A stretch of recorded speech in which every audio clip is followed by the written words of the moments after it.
I do think that this is an ongoing. This is a taste of what you know. Sadly, the future of if cyberspace looks like, and it's not going away. Hopefully, this situation we have in Ukraine winds down, but we're going to be seeing these same challenges and lessons learned, in the years ahead. And so, absolutely, having organizations working with your communication teams and working with your in government as public information officers and really knowing how to communicate in an emergency, how you're going to communicate during a cyber attack, how you're going to communicate is all really, really important.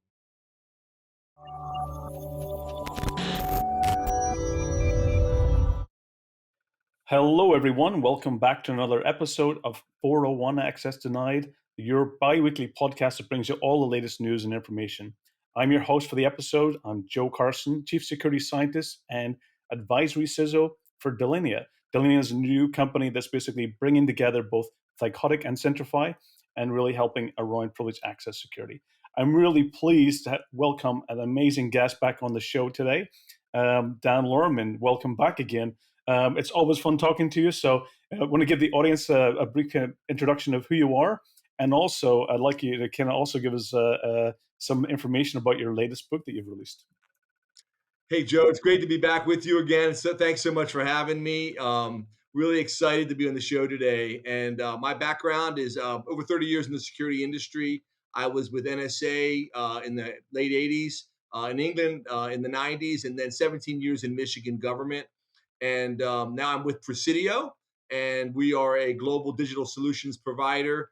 I am the Field CISO with Presidio, and just really excited to be with you today.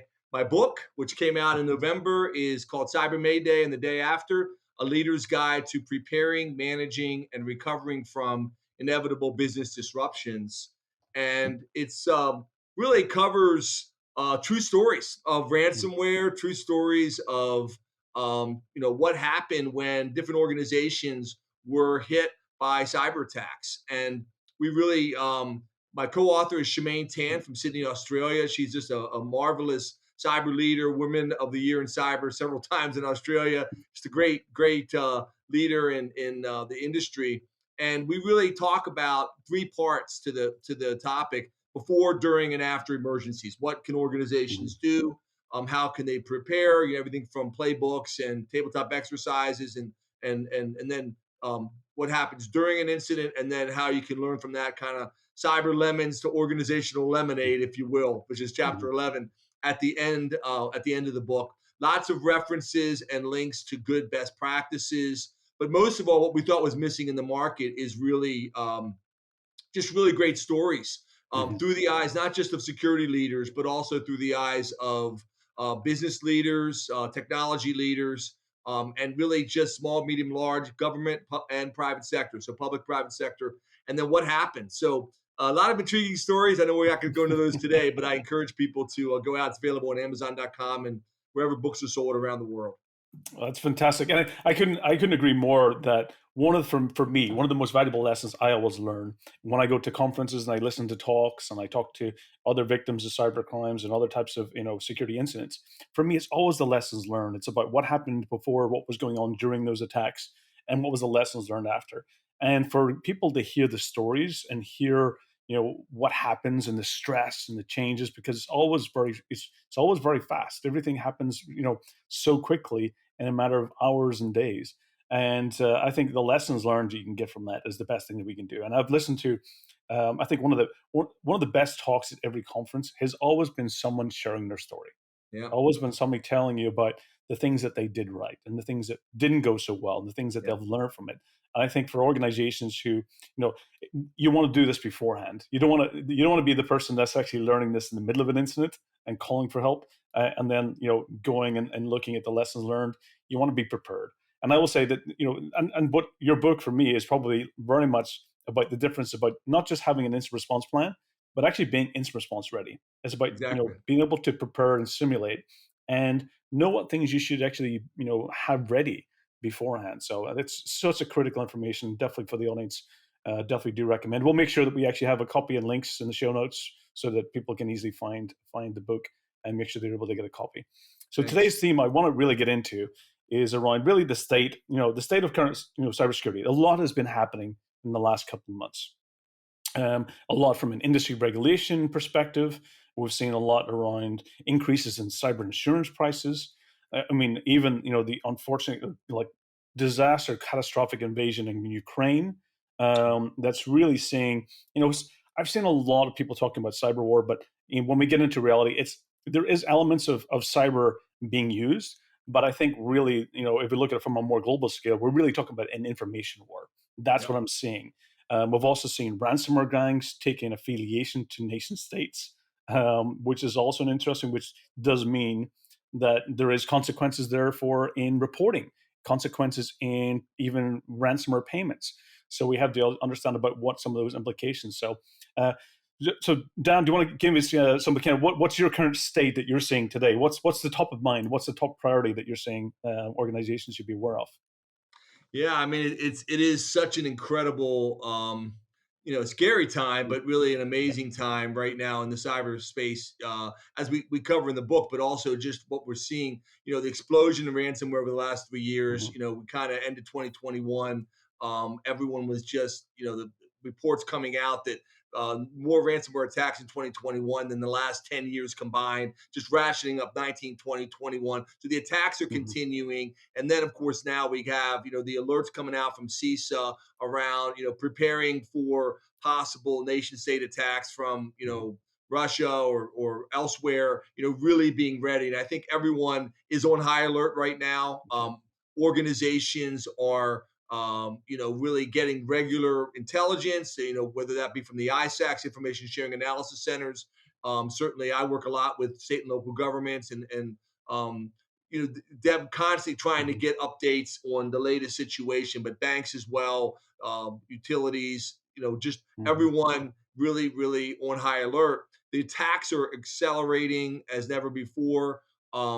I think there's a couple different things that people are saying. What can we do to prepare? Mhm. Those questions we've covered on this show many, many times Yeah. about ransomware. Previous shows I've been on, we talk about ransomware and other things. A lot of the same basic blocking and tackling things. We can walk through Mhm. those, but I won't go through that list now. The cyber hygiene list, if we want to go there, Joe, we can go there. People can go back and listen to our previous episodes on ransomware and things, and certainly making sure multi-factor authentication is enabled. And we go through the list, Mhm. awareness training, people, process, Mhm. technology. So that's huge, I think. But also there's a lot more happening in the sense that organizations are down staff. I'm hearing everywhere I talk right now. One of the biggest issues, the stress level is just through the roof now in security teams around the U.S. and really around the world, because a lot of people are down. 50%, Mhm. 30%. Open positions, they just can't find the people, and a lot of times they have money for projects. A lot of times I'm hearing people that aren't really struggling with having the dollars Yeah. to do things. It's more the team, and Mhm. also people leaving. They're called the Great Resignation. We won't. That's a Yes. whole got another whole show we could do, but that's really hitting security teams hard, and so that's a huge challenge. I'll just say a couple other quick headlines. I mean, CNBC published an Mhm. article Monday. It's called we're doing this the week of the 16th of March. But for the first time in history, anyone can join a war. Volunteers joined Russia-Ukraine cyber fight. So, I mean, Mhm. literally people all around the world, hacktivists jumping Yeah. into this. We're seeing a lot of DDoS attacks, of course, against Ukrainian websites, attacks against Russia. A Mhm. lot of spillover in that region. I mean, a lot of people are wondering, will this hit U.S. banks? Will this hit government sites in the USA? We haven't seen that big, massive attack that some people, have kind of worried about yet. Um, Hope it Yeah. doesn't happen in this round, but those are just a few of the things that are top of mind right now. Yeah, absolutely. Just I think one of the things you're absolutely right when we're looking at the war that's happening in Ukraine, and we think about the disaster that's happening there. For me, it's really sad and it's heartbreaking seeing the news that's Yep. coming out. And what you look at from the cybersecurity side of things, you do see, Russia is a big supplier of a lot of software. Yep. Ukraine is a big service provider for a lot of Yep. organizations. And we've also seen it. We can go back to WannaCry. We can go back into NotPetya, and we see when you have cyber attacks against a country that is very heavily in supply chain. then it does spill over. I think the wiper attacks that we saw at the beginning of the war did spill over into Latvia and Lithuania, which are NATO countries. But when you look at Article 5 and you think about, well, why doesn't it trigger Article 5? Because the severity of the attacks, and they do them case by case basis. You'll look at them each case to determine if this was something, but there will be spillover. And we do have to expect that spillover will happen through the supply chains and through the connectivity. We can even look back, at even further back to Stuxnet. Yep. Stuxnet wasn't just isolated in Iran; it spilled over into many organizations. Ultimately, though the trigger and target was very specific, but cyber weapons can actually, go into other nations and organizations, and we have to be prepared for if that does happen. So I agree that this is something that we have to be prepared. I think with the CISA launching and making the alert about shields up, I think now is a good time for organizations to really go and check your security. Just a kind of a reminder to go and make sure you're up to date on patches. A reminder to go and, for example, check your backups. Make sure you've got fresh backups and make sure they're valid. It might be even a good time to take an offline backup just to have a good state where you can go back to. So it is a very, today in the world is a very cautious, very kind of worrying outlook. But my hope is that things will start to de-escalate and we'll start to put things behind us. But at the moment, it's not looking like it anytime soon.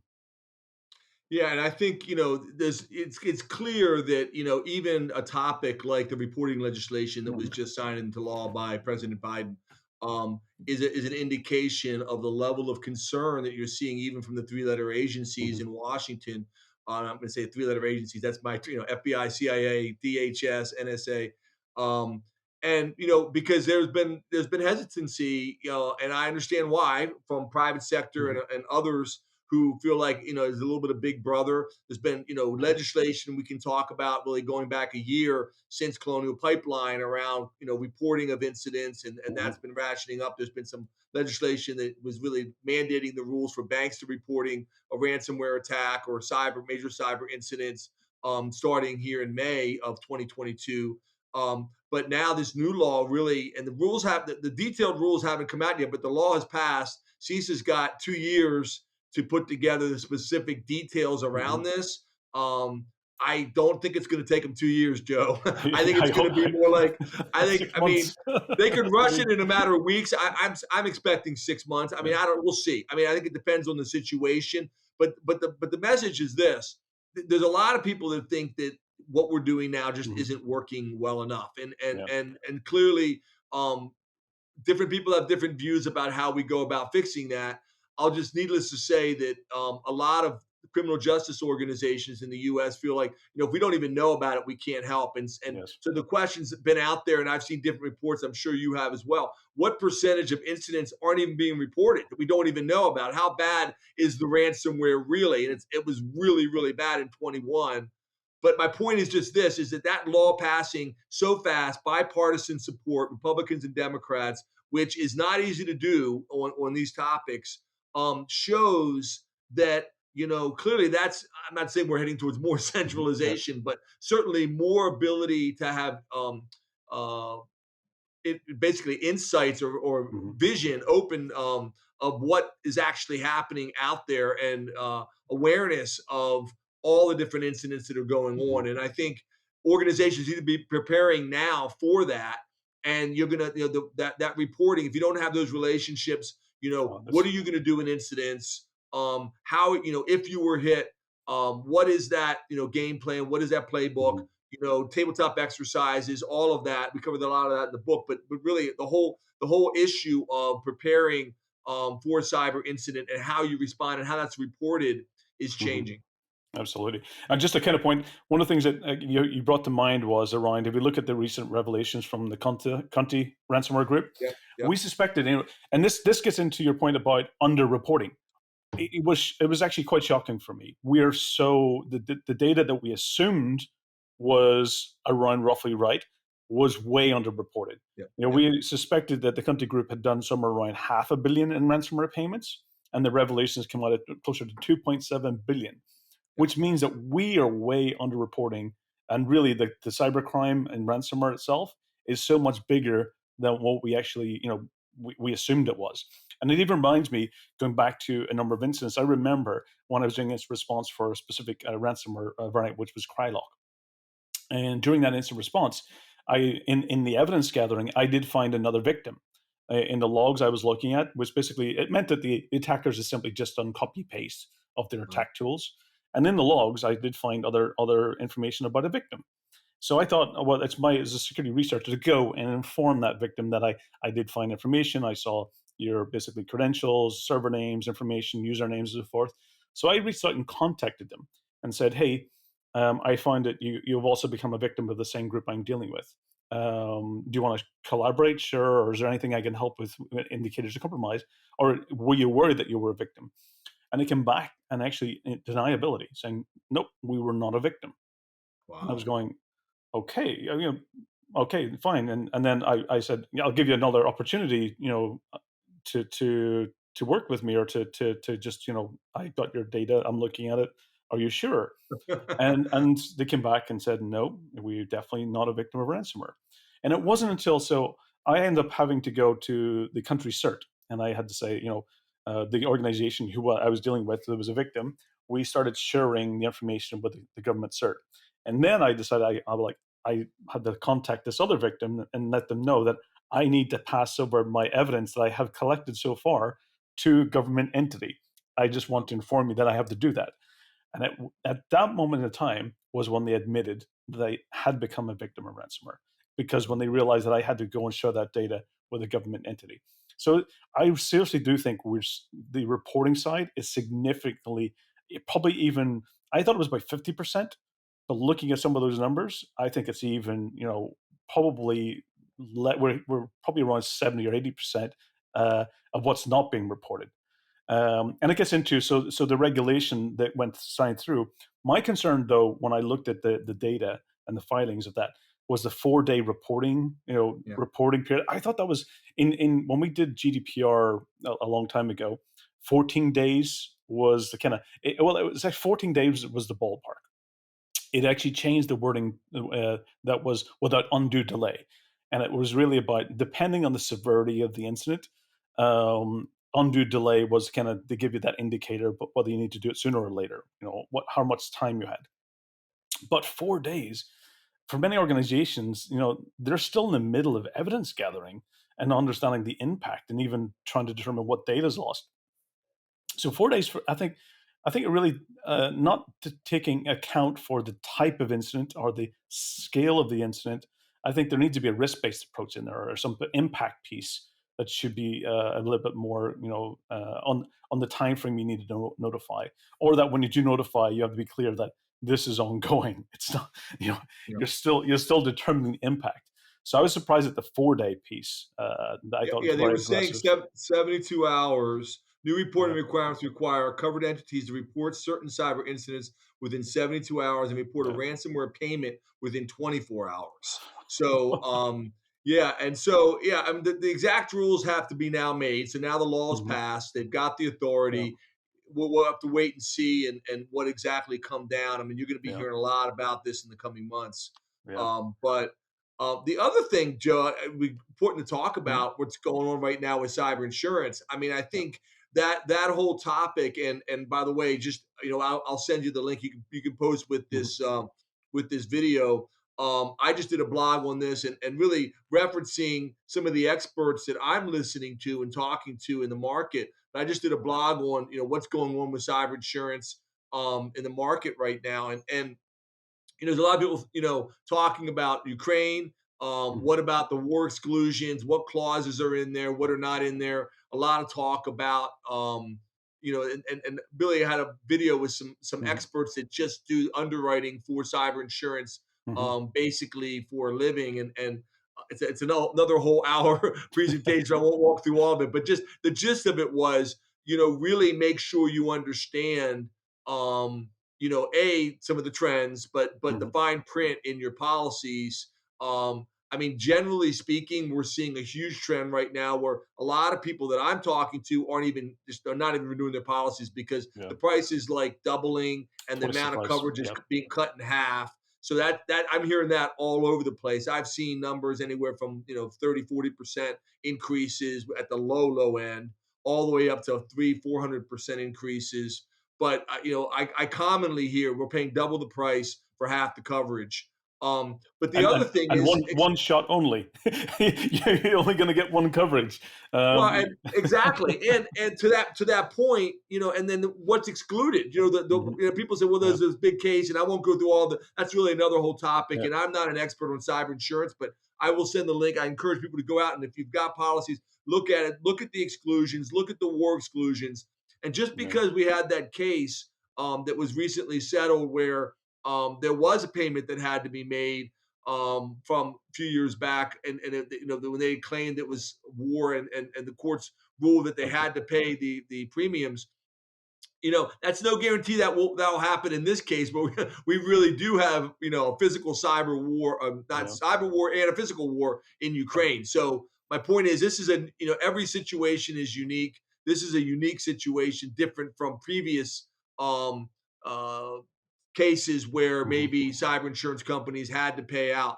So it's a hot topic right now. It's certainly one where Ukraine will certainly test your cybersecurity exclusions and your policy. Yeah, I remember this. This kind of when I was getting early, maybe 10 years ago, a little bit longer.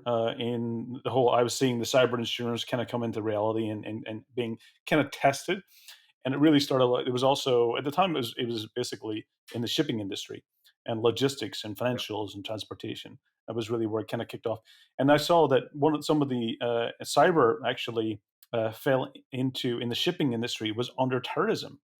Oh, yeah. So that meant if you did have a cyber attack, you were actually not covered because it was classified as a terrorist attack. Wow. And I think that's what we're starting to see now. A lot of those clauses that actually basically got into those cyber insurance policies are likely, looking at this from terrorism. That's probably, attributing it into a war category as well. So yeah, so organizations really need to be aware of what they're covered and what they're not covered for. And absolutely, as you mentioned, I've seen cyber insurance premiums double the price in the past year. Your claims is significantly reduced, and also that you don't get repeat. You can't. You can only maybe get one claim a year Okay. if you're even lucky. So insurance companies are starting to realize that they went into this a little bit probably over optimistic and blind without having historical data, and then along came cryptocurrency and ransomware, the perfect storm together that really targeted a lot of organizations. And I think insurance companies got really harmed because a lot of these attacks happened and repeatedly and for large amounts. When you look at some of the ransomware payments, were in the tens of millions. Yep. And so if you hit a supplier or service provider, then you're not hitting one company, you're hitting all of those companies. If you look at some of the MSPs, such as Kaseya getting hit, and you're not dealing with one company of cyber insurance, it's all of those customers that might have cyber insurance as well, just from one cyber attack.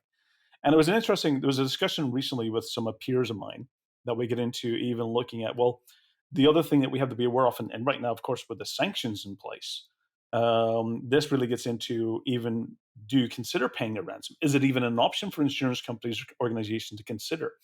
Because one of the things we have to understand is that, well, if you consider paying the ransom, okay, is that these are organized criminals. They're Yep. not software criminals. They're organized criminals. And that means that they're not into just software crimes such as ransomware and malicious malware. They're into other crimes such as weapons and drugs and human trafficking and other really serious crimes as well. So you have to Sure. look at if you're paying an organized crime criminal group, you're funding other types of criminal activities as well. So that's another thing that you get into moral and ethical decisions as an organization. Is that something you might consider? Well, paying a ransom, I'm only paying software criminals, but in fact, you might be actually paying human trafficking. And do you want to be associated to that? So that's one area. The next part of paying a ransom is you get into a situation about, well, where's the money going? Yeah. Where is this or criminal gang located? Is it part of a sanctioned country? So you end up paying a ransom that could go into a group that could be North Korea, Iran, Russia, for example, today. That could be under sanctions, and that's another area that organizations need to be aware of: is where's that money going to? And I think then the transparency about organizations, getting that visibility about paying the ransom, then you're likely to be targeted even more. So there's a big question into the ethics and moral about paying ransoms today. And I think organizations really need to think about more resiliency, how to avoid having to be in that position in the first place. What you can do to make sure that, yes, it might impact your business operations and services for a bit of time, but you want to make sure that you're in the situation where you do have a backup, you do have alternative business resiliency in place, so you don't have to go down that path. Because I think ultimately paying the ransom, for me, it's a business decision. I recommend against it, but I defer it to business. Just those who's responsible for the business, because some cases it's death, and it's life and death scenarios. I've seen cancer research companies been hit, hospitals been hit, Mhm. critical services, ambulance services, telecommunications, phone lines, helplines, all been targeted. And when you think about that, well, if you think about like help call line for people who's looking for mental health, or it could be for getting ambulances. If that's hit and down, that's people's lives are in danger. So Absolutely. and so I always defer. I always have to say that my recommendation is not to, but I always defer to. It's a business decision. But here's your understanding about some of the consequences if you do go down the path of paying. This is what you might be dealing with at a little later date, if it does go public. So I think paying ransom today is definitely more trickier now than it's ever been in the past. I think a year ago you could have got away with it. I think there's a lot of challenges today for organizations who might consider paying. Yeah, and I think, in the Ukraine situation that we're in right now, people are thinking. I love an analogy I recently heard. Said, the Russia attacks are more like a hurricane. China Mhm. cyber attacks are more like global warming. Now, I Yeah. don't. It's interesting, maybe more long term Mhm. impact of stealing intellectual property and other types of things. But I think organizations, if you're thinking Yeah. about this as a government entity or a business around the world, and you're like, okay, to your point, how do you prepare? I've seen organizations that did feel like they thought they had backups, and they thought that they were immutable, that they were Mhm. not changed, but it was going to take them 7 to 8 weeks to restore. Yes. And so they had never really worked through the whole process. And they're like, I can't be down for 7 weeks. I can't be down for 8 weeks. And then they ended up paying. And yet the numbers, just another topic isn't about ransomware today, but it's astounding. Some recent reports I heard, like more than a third of the organizations that get hit by ransomware aren't prepared, that end up going out of business within Yeah. more than a third end up going out of business and going bankrupt within a year. And it's even higher in the UK and Mhm. UAE. So it is a very, very, very dramatic thing. And I think preparing yourself, and some of those CISA alerts, making sure you've got that basic blocking and tackling. You Mhm. mentioned earlier, multi-factor authentication. You're patching your systems. You're working really well with threat intelligence, and you work with your sector to know about different types of attacks that are coming in, making sure that you're ready with your backups and your incident response plans. Um, there must have things. I just want to mention Mhm. one other thing on insurance. The case that escaped my mind a few minutes Mhm. ago was the 2017 NotPetya malware Yeah. attack, and that insurance case where large insurers have taken pricing underwriting actions in response to the rising claims in recent years. A lot of people saying, well, in that case, there was a lawsuit and the insurer had to pay, but they ruled that it wasn't really a physical cyber war. Mhm. So yes, it was not war. That clause didn't apply, and they had to pay. But as a result of that, a lot of people are making adjustments now. So, Yes. um, but the other thing, real quick, I want to mention, Joe, that I find fascinating is that, and yet there's a report that came out about a month and a half ago that I read. Again, I can send you the link to this, if we can include Mhm. this in the notes. That the expected increase in cyber insurance is tremendous over the next 5 years. Yeah. That more people will be doing. That's not really what I'm seeing on the ground right now. I see people canceling policies or not renewing them or getting less coverage. And yet, if they get this sorted out, I don't think cyber insurance is dead. I do think that you're going to see more, I don't know, changes in that industry. And we could be back on this show a year from now talking about Mhm. some new model. But the bottom line is that it's not going away, and a lot of organizations are relying on that. It's just that the cyber industry companies are requiring a much better, even like, in many cases, better risk assessments, even pen Mhm. tests, looking for vulnerabilities, doing that analysis up front before they take on that risk. Yeah, absolutely. I think for me, my prediction in the insurance side here, I think we'll start seeing more micro services from an insurance perspective, meaning Okay. that they're more specific Okay. to the type of attack, rather than these broad, like massive cyber policies that try to cover everything. I think we'll start seeing a lot more segmented microservices that are very specific to different types of threats and impacts. I think Okay. that's what we'll typically see. So organizations might decide to get cyber insurance, but maybe there's ransomware as an exclusion part of that, so it become more affordable because they might decide that they have a solid backup plan in place that is resilient to ransomware. So we might see more micro segmentation, microservices from an insurance perspective that are more specialized. And I also think that as well that we'll start seeing the share economy starting to take off, especially Yep. for small, medium types of businesses that just cyber insurance might be a little bit further away from their capability. So you might see more of the share economy where groups of organizations will get together to try and get collective cyber insurance. But again, you get into that scenario about how do you make sure that they're doing the best practices? How do you make sure they're putting the right things in place? And that really comes into your, what you mentioned, risk assessments. That Yep. you have a certain level of basics that is actually implemented, and that very well might be driven through compliance and regulations. Just getting that certification might show you a level of maturity as well. But I think definitely the insurance industry is going to grow from a cyber perspective for sure. How it's going to grow and how they're going to evolve to be able to deal with the losses today, I think that's still the big question that they're going to have to look at. The more data they get, though, the more better analytical information they can, because the insurance industry is driven on data. And it's all about trends of the past and making predictability of the future. And the more information they get, the better models they can make, so they can actually get a better understanding about where does cyber insurance really fit in the industry it is today, and where it's going to go in the next couple of years. But for sure, it's a rocky boat right now, and some are doing well and some not so well. It really comes down to some of the policies, the way the policies are written. I guess is really what's going to define the success of this in the near future. Yeah, it's going to be interesting to see how that evolves, and I think the environment is. A good friend Richard Steenan wrote a Yeah. book called "There Will Be a Cyber War." Well, we're seeing it now, and I think what happens. So far we haven't had a major. For example, the grid has Mhm. not been hit hard. Some people made some predictions that there could be massive attacks against businesses in the U.S. at a level that would bring down critical Mhm. infrastructure and literally, well, I'm say turn out the lights, but maybe hit water supplies, hit other critical infrastructures like Colonial Pipeline.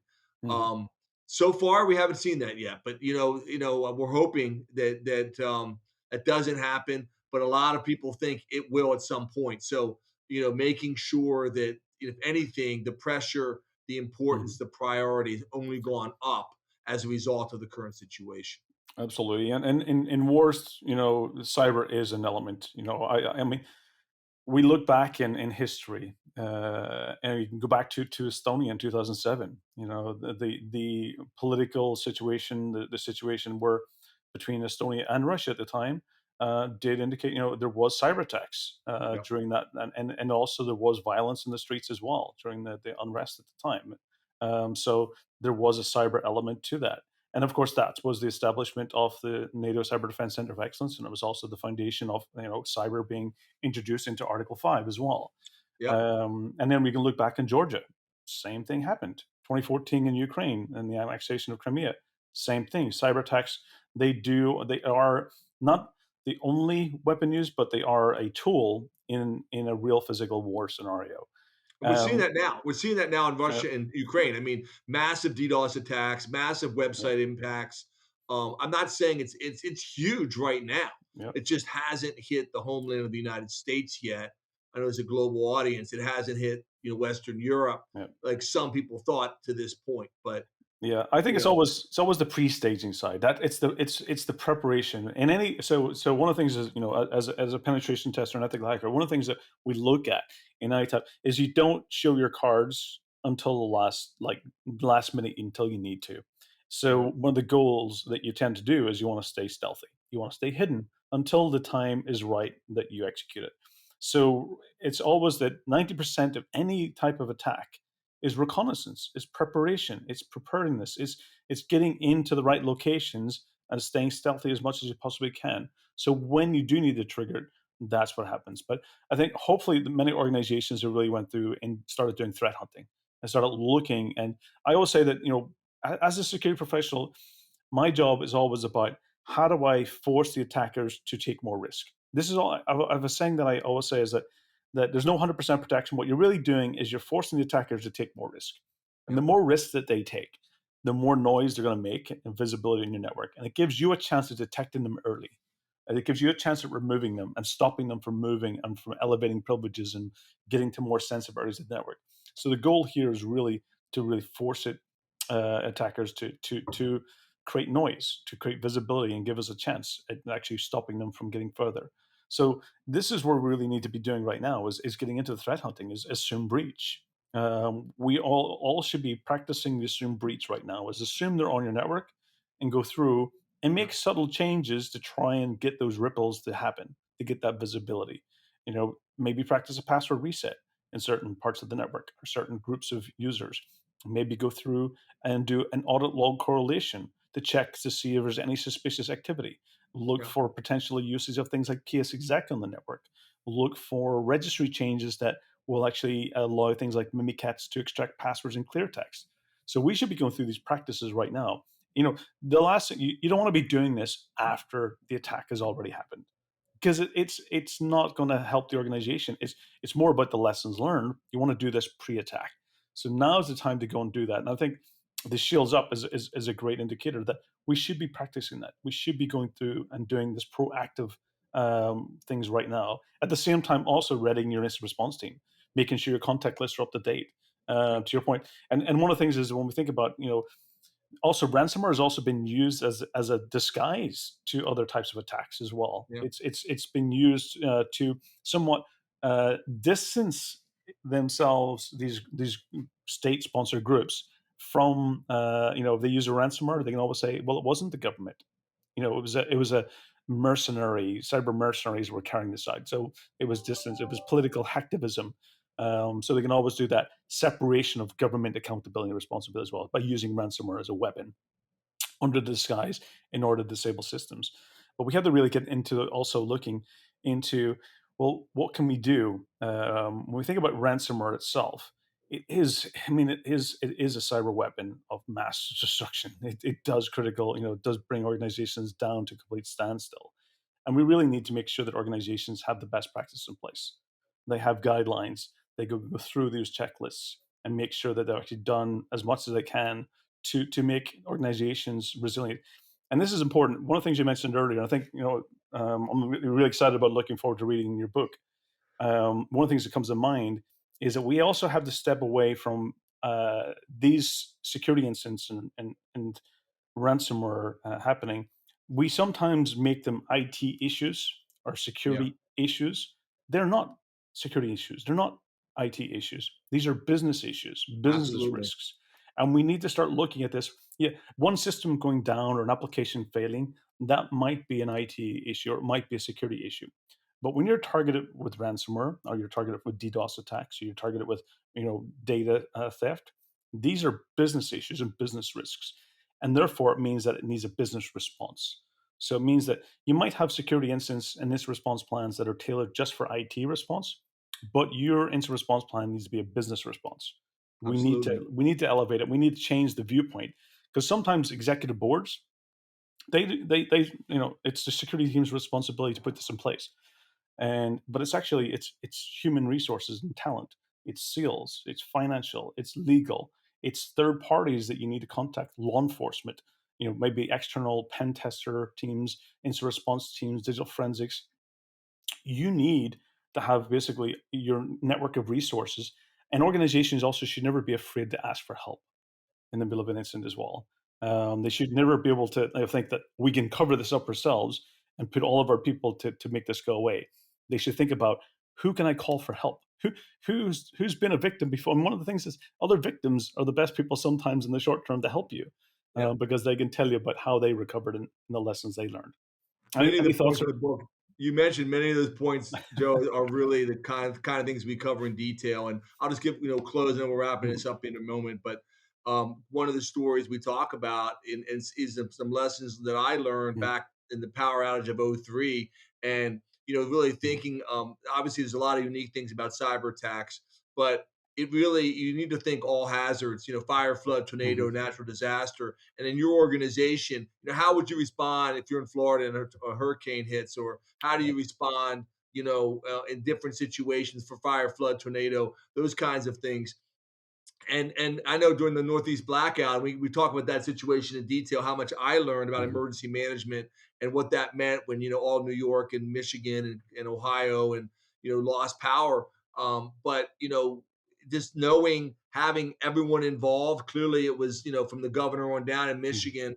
We got the president was on the big screen, and George W. Bush administration. But I mean, one of the things we learned right out of the gate when we showed up was a third of the people we thought were going to be there were not there. The person who was supposed to Mhm, run emergency management was on vacation in Mexico at the time. So one of the things, little tip you can use if you're doing tabletop exercises, we're already doing that, or we're already doing exercises. Walk around the room, tap about a third of the people, or six people, a half dozen, whatever it might be. 20% of the people, mhm. and say, okay, you're now observers. Go stand in the corner and watch. Who's your backup? Because Yeah. you're not here. So now what are you going to do? And does your backup know what to do? So often we think about these very practical sides of things, but the people side does come into play. And during cyber attacks, and making sure your leadership is involved. Who you're going to call? What if the phones are Mhm, all down?